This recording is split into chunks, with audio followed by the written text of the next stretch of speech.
शेतकरी विरोधी धोरणांविरुद्ध संभाजी ब्रिगेडचे नांदुरा येथे अर्धनग्न आंदोलन प्रतिनिधी अनिश शेख भिकन नांदुरा येथे शेतकरी विरोधी धोरणांचा निषेध करत संभाजी ब्रिगेडच्या वतीने अर्धनग्न आंदोलन करण्यात आले। यावेळी तहसीलदारांमार्फत मुख्यमंत्री यांना निवेदन सादर करून शेतकऱ्यांच्या विविध मागण्यांकडे शासनाचे लक्ष वेधण्यात आले। महाराष्ट्रातील शेतकरी सध्या अत्यंत कठीण परिस्थितीतून जात आहे। कर्ज काढून महागडे बियाणे आणि खते शेतात टाकल्यानंतर शेतकरी आणि शेतमजूर पीक जगवतात, मात्र ऐन कापणीच्या वेळी निसर्गाच्या लहरीपणामुळे पिकांचे नुकसान होते।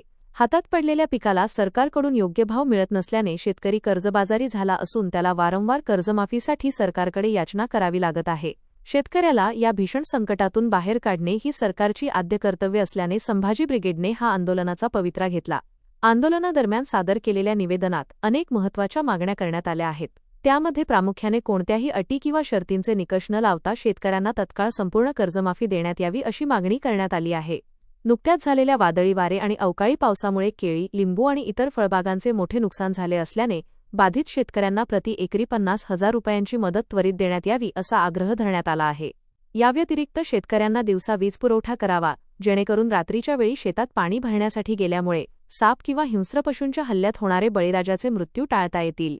विदर्भासाठी अत्यंत महत्त्वाकांक्षी असलेल्या जिगाव धरणाच्या कामाला गती देऊन तो प्रकल्प लवकरात लवकर पूर्ण करावा अशीही मागणी करण्यात आली आहे।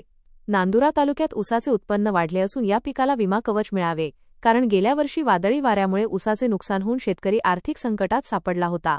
पेरणीच्या काळात बियाणे आणि खतांचा कृत्रिम तुटवडा निर्माण करून होणारी लूट थांबवावी, तसेच बोगस बियाणे विक्री करणाऱ्या कृषी केंद्रांवर आणि बनावट बियाणे बनविणाऱ्या कंपन्यांवर थेट कारवाई करून त्यांना टाळे लावावे अशा मागण्या मांडण्यात आल्या आहेत। याशिवाय कर्जबाजारीपणामुळे आत्महत्या केलेल्या शेतकऱ्यांच्या कुटुंबाला वाऱ्यावर न सोडता त्यांना भरीव आर्थिक मदत देऊन त्यांचे 7/12 कोरे करावे, या मागण्यांचा निवेदनात समावेश आहे। हे निवेदन संभाजी ब्रिगेडचे प्रदेश संघटक शिवश्री योगेश पाटील आणि शिवश्री निलेश देशमुख यांच्या मार्गदर्शनाखाली जिल्हाध्यक्ष शिवश्री अमर रमेश पाटील आणि तालुकाध्यक्ष दिलीप कोल्हे यांच्या नेतृत्वात देण्यात आले। यावेळी जिल्हा मार्गदर्शक विनोद वनारे, जिल्हा सचिव मंगेश सोळंके, जिल्हा कार्याध्यक्ष सचिन बाठे, जिल्हा संघटक कुलदीप डंबेलकर, तालुका उपाध्यक्ष भगीरथ मनस्कार, विद्यार्थी आघाडीचे जिल्हाध्यक्ष पवन सोळंके, वाहतूक आघाडीचे तालुकाध्यक्ष अमोल भगत, ऑटो रिक्षा आघाडीचे तालुकाध्यक्ष विलास वक्ते यांच्यासह विजय मनस्कार पाटील, रवींद्र वनारे, वैभव वक्ते, तेजराव इंगळे, किशोर इंगळे, देविदास भोपळे, विजय गव्हाणे, ज्ञानेश्वर मापारी, कैलास अहिर, प्रकाश खंडागळे, सुभाष गव्हाणे, बळीराम इंगळे, जानराव इंगळे, देवेंद्र जयस्वाल, हर्षद धांडे, नितीन धांडे, गणेश धांडे, पुरुषोत्तम भातुरकर, साहेबराव इंगळे, निंबाजी वानखडे, भरत अवचार, विठ्ठल सारोकार, संतोष वानखडे, बळीराम देवकर, वासुदेव बोदडे, गोपाळ देवकर, अभिषेक सोळंके आणि मोठ्या संख्येने शेतकरी बांधव उपस्थित होते। जय जिजाऊ। आज संभाजी ब्रिगेडचे प्रदेश संघटक सन्माननीय योगेशदादा पाटील यांच्या मार्गदर्शनात आम्ही नांदुरा तहसील येथे मुख्यमंत्र्यांना निवेदन पाठवले आहे, ज्यात आमच्या प्रमुख मागण्या आहेत की शेतकऱ्यास 7/12 कोरा व्हायला पाहिजे। त्यानंतर जे 2 लाखाच्या कर्जमाफीचा थोतांड यांनी आणला आहे, त्यात सुद्धा काही निकष लावून शेतकऱ्यांना जाणीवपूर्वक कर्जमाफीपासून वंचित ठेवण्याचा सरकारचा डाव आहे, तसं त्यांनी करू नये, अन्यथा त्यांना ते महागात पडेल। तसेच विदर्भातील महत्त्वपूर्ण जो प्रकल्प आहे, एक महत्त्वाकांक्षी प्रकल्प जिगाव प्रकल्प, त्या जिगाव प्रकल्पाचं काम तात्काळ पूर्ण व्हावं।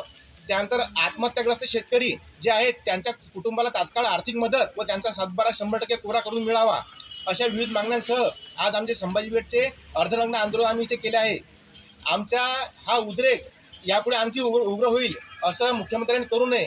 आम्ही त्यांना सरकार मायबाप म्हणून विनंती करतो की शेतकऱ्यांचा अंत पाहू नका, कारण शेतकरी हा पेरणीच्या तोंडावर बियाणे, खते, लाखो रुपयाचं मटेरियल विकत घेते, शेतात काळ्या मातीत फेकते। त्यानंतर हा निसर्ग कोपला की त्यातलं अर्धपीक वाया जाते, जे थोडंफार उरलं सुरलं हाती राहते ते सुद्धा शेतकरी आपल्या शेतकऱ्याला हमीभाव देत नाही सरकार। यामुळे शेतकरी खूप आर्थिक अडचणीत आला आहे। जर सरकारने शेतकऱ्यांच्या आमच्या मागण्या मान्य केल्या नाही तर आम्ही या सरकारचं खाली मुंडकं वर पाय केल्याशिवाय राहणार नाही, असे आम्ही या क्षणी जाहीर करतो। देश की ब्रिगेड।